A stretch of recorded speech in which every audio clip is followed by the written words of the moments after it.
Hi, here's another of Mrs. H psychology revision videos. This one, addiction topic for year 2 in paper 3, and this one is on Prochaska's 6-stage model of behaviour change.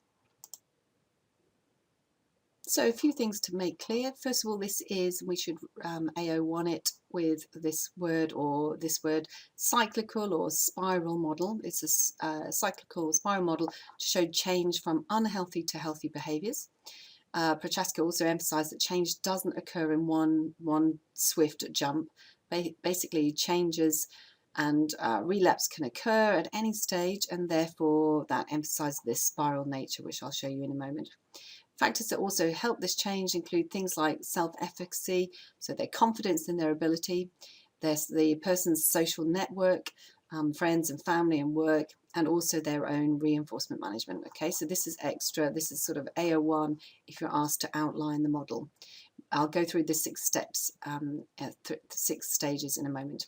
But if we go on, I'll show you this little diagram to show this cyclical nature of it, this spiral, that we can start, but we might not succeed the first time, and then the next time we may get a little bit further, and so on and so forth. I'm going to talk through these 6 stages now. So here we go. First of all, stage 1, pre-contemplation. So this is where the individual really has no intention to change their behaviour. They probably don't even realise there is a problem. Others will have identified that, but they're almost in ignorance at this stage. Second stage, contemplation. Basically sitting on the fence. They are aware they've got a problem at this stage, and they're thinking about asking for help or starting something, but they've not really made any commitment to take action, to make a change. And some people will stay in this stage forever.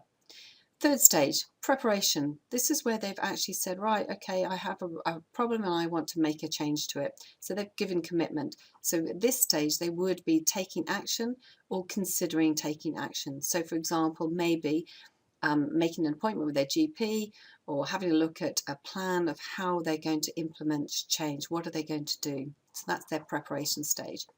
And finally, then we get into action, where they're doing something. In this stage, there are changes, for example, in their environment and also their specific behaviours that are implemented, set up to deal with the problem.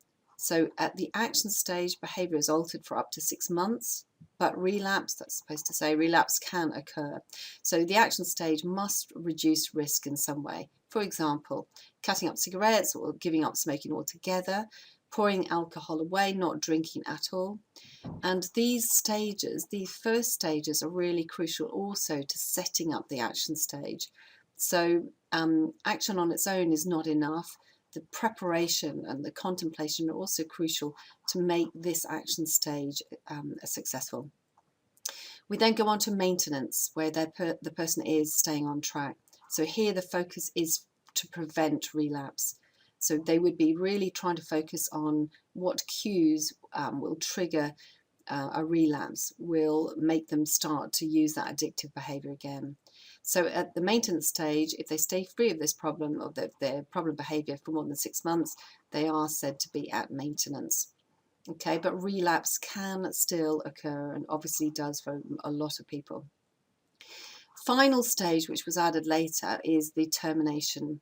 So this is where the person is at stable state. They're no longer tempted, and they're really confident that they would be able to resist.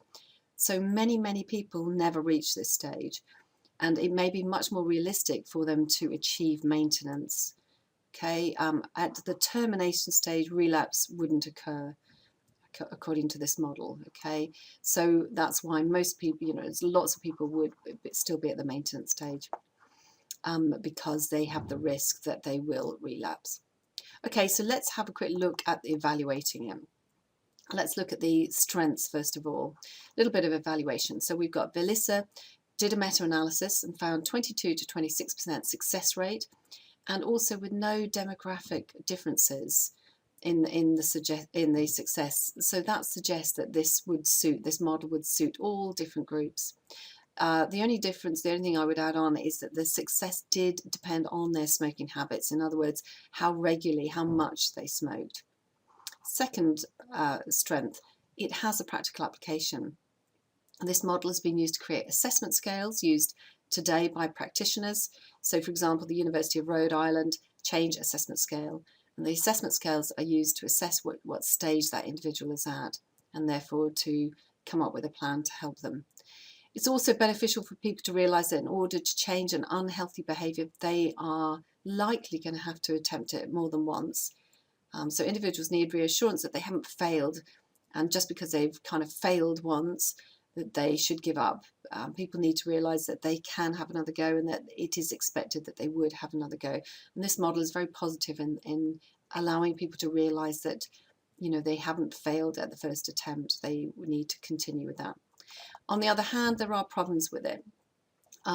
So the randomized control trials, RCTs, by Aviard, for example, found no increase in effectiveness if it's tailored to a particular stage of change, for example, in smoking behaviour. So that actually contradicted research by Villiers and so on. Also, there are criticisms about these specific divisions of stages in Prochaska's model. Some people say that those divisions and those stages are not exclusive, they're not clearly cut, so they shouldn't really be seen as distinct stages. So what could you be asked? You could be asked to outline the model, you could be asked to apply the model, and those are the questions that have come up before.